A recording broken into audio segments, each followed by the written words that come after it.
Video में हम लोग न्यूट्रिशन यानी कि पोषक तत्व के बारे में डिस्कस करने वाले हैं।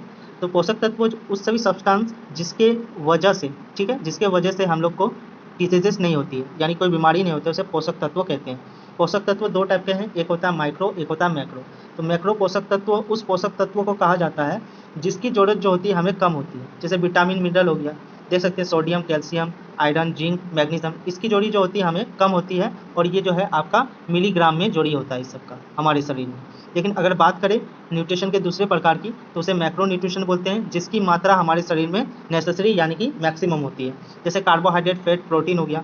अगर कार्बोहाइड्रेट की बात करें, कार्बोहाइड्रेट हमारे शरीर में एनर्जी प्रोवाइड करती है, फैट भी हमारे शरीर में एनर्जी प्रोवाइड करती है और हमारे बॉडी को मेंटेन करने का काम करता है, जहाँ की प्रोटीन जो होते हैं हमारे शरीर में टिश्यूज़ को जो होते हैं हमारा बॉडी बिल्डिंग करता है। तो अगर बात करें तो 300 ग्राम पर डे जो होता है अकॉर्डिंग टू वेट आपका जो है कार्बोहाइड्रेट की जोड़ी होता है हमारे बॉडी को।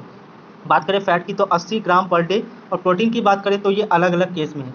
सबसे ज़्यादा प्रोटीन जो होता है वो आपका जो होता है ना, वो आपका प्रेग्नेंट लेडी जब वो प्रेग्नेंट होती है उसे उसका जोड़ी होता है 55 से लेकर 70 ग्राम, और अकॉर्डिंग टू वेट बात करें उसके बाद तो चाइल्ड को जोड़ी होता है 2 ग्राम पर केजी एक दिन में, ठीक है। और उसके बाद आपका टीन, ठीक है, उसके बाद एडल्ट को सबसे कम जोड़ी होता है। तो ये जो है आपका प्रोटीन का आपका बारे में जानकारी। ये कार्बोहाइड्रेट जो क्या होता है, इसे बोलते हैं क्या, इसे बोलते हैं act as a fuel of energy. हमारे बॉडी में जो होता है हर 1 ग्राम हम मान के चले तो 4 केसीएल जो होता है आपका कैलोरी का मात्रक होता है, ठीक है।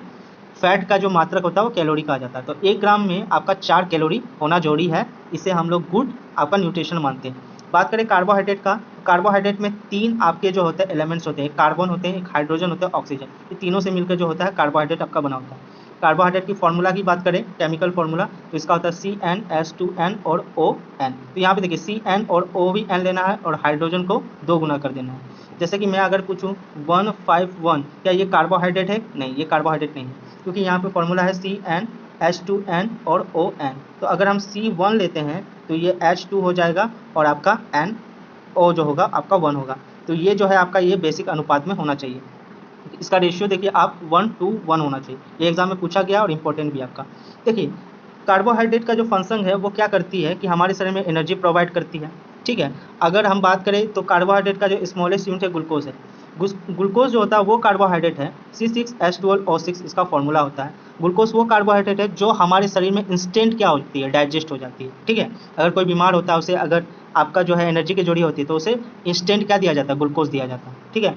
अब बात करें इसकी टाइप की, तो कार्बोहाइड्रेट का जो टाइप है वो 3 टाइप से है, मोनोसेक्राइड, ओलिगोसेक्राइड और पॉलीगोसेक्राइड। पॉली मतलब जो होता है बहुत होता है, ठीक है। मोनो मतलब एक होता है, ओलिगो मतलब होता है आपका 2 से अधिक। तो समझिए, देखिए कार्बोहाइड्रेट में जो होता है ना आपका शुगर पाया जाता है, चीनी जिसको बोलते हैं, शर्करा बोलते हैं, ठीक है। तो अगर मोनोसेक्राइड उसे बोलेंगे जिसमें शुगर का 1 मॉलिक्यूल्स होगा, अगर शुगर का अगर 1 मॉलिक्यूल्स हुआ तो उसे हम लोग मोनोसेक्राइड बोलेंगे। और अगर ओलिगोसेक्राइड उसे बोलेंगे जिसमें शुगर का 2 से लेकर 10 आपका मॉलिक्यूल होगा। और पॉलीगोसेक्राइड उसे बोलेंगे जिसमें 11 से लेकर अनंत तक जो है आपका शुगर का मॉलिक्यूल्स होगा, ठीक है। अब बात करते हैं मोनोसेक्राइड के बारे में डिस्कस करते हैं। तो मोनोसेक्राइड को बोला कि सिंगल शुगर से बना होता है ये, क्योंकि इसमें 1 मॉलिक्यूल ऑफ शुगर पाया जाता है, ठीक है। बात करें, देखिए प्रकृति में सबसे ज़्यादा पाए जाने वाला जो मोनोसेक्राइड है वो है डी ग्लूकोज। ग्लूकोन डी आप लोग पीते होंगे ना, तो वो आपका जो है डी ग्लूकोज जो है प्राकृतिक में सबसे ज़्यादा पाए जाने वाला कौन सा मोनोसेक्राइड है, तो वो डी ग्लूकोज है, याद रखना। अब बात करें इसके जो है आपका मोनोसेक्राइड के जो है एग्जाम्पल क्या है, ठीक है। ग्लूकोज है, फ्रक्टोज है, गैलेक्टोज है, राइबोस है, डी राइबोस है। तो एक एक करके समझते हैं। देखिए ग्लूकोज जो है ये जो है आपका सिंपल शुगर की तरह काम करता है। फ्रुक्टोज जो हुआ, फ्रुक्टोज जो होता है ये सबसे मीठा कार्बोहाइड्रेट होता है। सबसे मीठा कार्बोहाइड्रेट कौन सा, फ्रुक्टोज होता है। फलों में यानी कि फ्रूट में जो स्वीटनेस होता है, यानी कि फल जो मीठा लगता है खाने में, वो फ्रुक्टोज के कारण लगता है। बात करते हैं गैलेक्टोज की, तो गैलेक्टोज जो है आपका, ठीक है, और आपका फ्रुक्टोज हुआ, ग्लूकोज हो गया। देखिए ये तीनों जो है आपका ना, ये तीनों का फॉर्मूला सेम होता है, ये C6H12O6, इसका फॉर्मूला सेम होता है, लेकिन इसका जो स्ट्रक्चर होता है, केमिकल स्ट्रक्चर जो होता है वो अलग होता है, ठीक है। इसलिए इन तीनों का फॉर्मूला एक होने के कारण और इसका स्ट्रक्चर अलग होने के कारण इसे आइसोमर भी बोला जाता है। आइसोमर एक आपका केमिकल आपका डेफिनेशन है, उसे कहा जाता है आइसोमर, जिसका प्रॉपर्टी सेम हो लेकिन उसका जो है आपका केमिकल रिएक्शन अलग हो, ठीक है। अब देखिए यहाँ पे बात करें राइबोसोम, तो आरएनए आपने सुना होगा, राइबो न्यूक्लिक एसिड, ठीक है, डीऑक्सी राइबो। तो ये राइबो जो आपका जो है ना मोनोसेक्राइड वो पाया जाता है आरएनए में, और डीऑक्सी राइबो आपका पाया जाता है डीएनए में, ठीक है। डीएनए यानी कि डीऑक्सी राइबो न्यूक्लिक एसिड, और इसका जो फॉर्मूला होता है, देखिए ये इसका जो ये क्योंकि पेंटोस होता है, पेंटोस का मतलब 5 होता है, तो आप पेंटोस होता है तो इससे आप लोग फॉर्मूला बना सकते हैं। क्या लेना है, 1:2:1 में लेना है। अगर इसे 5 लेंगे तो ये होगा 5 और ये होगा 10 और ये होगा 5। इसको बिठा दीजिए यहाँ पे C, उसके बाद यहाँ पे H और यहाँ पे O, यानी कि C5H10O5। तो इसका जो है ये दोनों का जो आपका जो है फॉर्मूला होगा C5H10O5। और राइबोस किस में पाया जाता है, आरएनए में, डीऑक्सी राइबो डीएनए में पाया जाता है। अब बात करते हैं ओलिगोसेक्राइड की।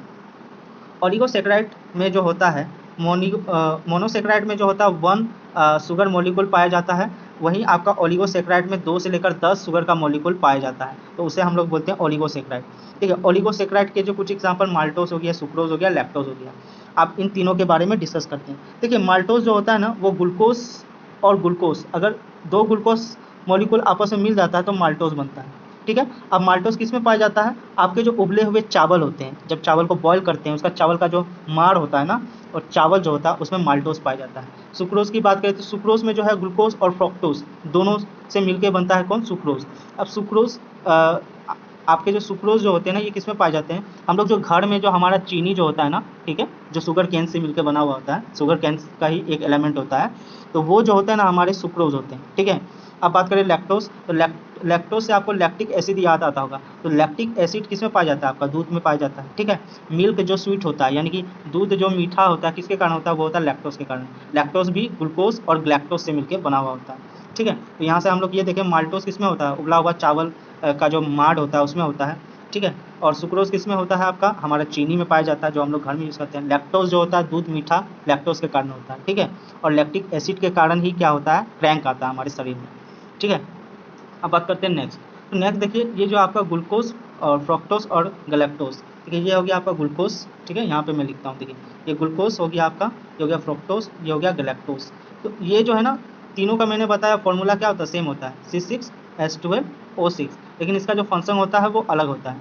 जैसे ये आता है एल्डिहाइड में आता है, ठीक है, CHO एल्डिहाइड में आता है, ये आपका कीटोन में आता है, कीटोन हो गया आपका OH, ये ठीक है, OH आपने पढ़ा होगा, और -CHO, ठीक है, बॉन्ड इसे बोलते हैं बॉन्ड CHO, ये आता है ग्लैक्टोज। अब बात करते हैं पॉलीसेक्राइड, ठीक है। पॉलीसेक्राइड में क्या होता है, 11 से लेकर इन्फिनिटी तक जो है शुगर का मॉलिक्यूल पाया जाता है। जैसे हम लोग बात करें कार्बोहाइड्रेट के 3 टाइप था, एक था मोनोसेक्राइड, एक था ओलिगोसेक्राइड, एक है पॉलीगोसेक्राइड। तो मोलिगोसेक्राइड में हमने देखा कि 1 मॉलिक्यूल ऑफ शुगर पाया जाता है, ओलिगोसेक्राइड में 2 से लेकर 10 पाया जाता है, वहीं पे आपका पॉलीगोसेक्राइड में 11 से लेकर इन्फिनिटी तक पाया जाता है। तो ये आपका जो है पॉलीगोसेक्राइड हो गया। देखिए हम जो जितना भी भोजन खाते हैं हमारा, यानी कि जो भी हम लोग खाना खाते हैं, सबसे ज़्यादा जो पाया जाता है कार्बोहाइड्रेट वो जो होता है पॉलीगोसेक्राइड पाया जाता है, ठीक है। अब इसके एग्जांपल देखते हैं, स्टार्च हो गया, कैटिन हो गया, सेल्यूलोज हो गया, हेपेरिन हो गया, ग्लाइकोजन हो गया। देखिए अब बात करते हैं सेल्यूलोज की। तो सेल्यूलोज जो होता है ना ये किससे मिलकर बना होता है, देखिए 11 से प्लस अगर ग्लूकोज के मॉलिक्यूल्स आपस में जुड़ते हैं तो वो सेल्यूलोज का निर्माण करता है, ठीक है।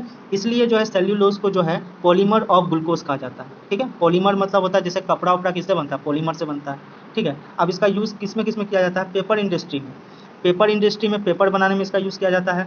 और प्लांट जो होता है, ठीक है, प्लांट जो होता है यानी कि प्लांट का जो सेल वाल होता है, सेल वाल यानी कि इसका बाहरी आवरण जो होता है सेल वाल, ये आपका जो होता है वो सेल्यूलोज से बना होता है, काफ़ी इंपॉर्टेंट है, सेल्यूलोज से बना होता है। प्लांट का कोशिका झिल्ली किससे बना होता है, वो सेल्यूलोज से आपका बना होता है। सिल्वर ऑफ मिरर यानी कि ये मिरर जो होता है आईना, उसके पीछे जो पॉलिशिंग किया जाता है वो किसके थ्रू किया जाता है, सेल्यूलोज के थ्रू किया जाता है। टेक्सटाइल इंडस्ट्री यानी कि जो कपड़ा बनाया जाता है वो किस में किया जाता है, सेल्यूलोज। कपड़ा के साथ साथ टाइल्स में भी हुआ, ठीक है, टाइल्स वगैरह, मार्बल वगैरह, इसमें भी आपका सेल्यूलोज का यूज़ किया जाता है। ठीक है, सेल्यूलोज का एक आर्टिफिशियल फाइबर है, यानी कि सेल्यूलोज से ही जो है मानव द्वारा एक आर्टिफिशियल जो है आपका कृत्रिम आपका जो फाइबर बनाया गया जिसका नाम है रेयन, ठीक है, ये सेल्यूलोज से ही मिलकर बना होता है। ये सब इंपॉर्टेंट है, आप याद रखिएगा। प्रकृति में सबसे ज़्यादा पाए जाने वाला जो कार्बोहाइड्रेट है वो सेल्यूलोज है। सिंपल सी बात है, सेल्यूलोज, क्योंकि हमारा जो पेड़ पौधा होता है वो सेल्यूलोज का बना होता है ना, उसका कोशिका झिल्ली, तो उसी से ज़्यादा हमको प्राप्त होता है। अब आता है नेक्स्ट स्टार्च। स्टार्च क्या है, एक टाइप का पॉलीगोसेक्राइड है, ठीक है। ये जो होता है ना आपके प्लांट में जितना भी कार्बोहाइड्रेट स्टोर करता है प्लांट, जब प्लांट अपना कार्बोहाइड्रेट यानी कि एनर्जी को स्टोर करके रखता है तो उसमें जो है वो स्टार्च स्टोर करता है, ठीक है। इसे मांड भी कहा जाता है, मांड, ठीक है, मांड भी कहा जाता है इसे, ठीक है। अब देखिए इसके एग्जांपल जैसे वीट हो गया, राइस हो गया, पोटैटो हो गया, मीट हो गया, ठीक है, इसमें जो आपका स्टार्च पाया जाता है।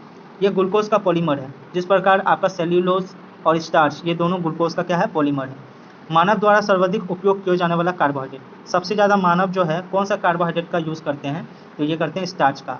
और पोलिगोसेक्राइड जो होता है आपका, पोलिगोसेक्राइड ये सबसे ज़्यादा किस में पाया जाता है, फूड में पाया जाता है।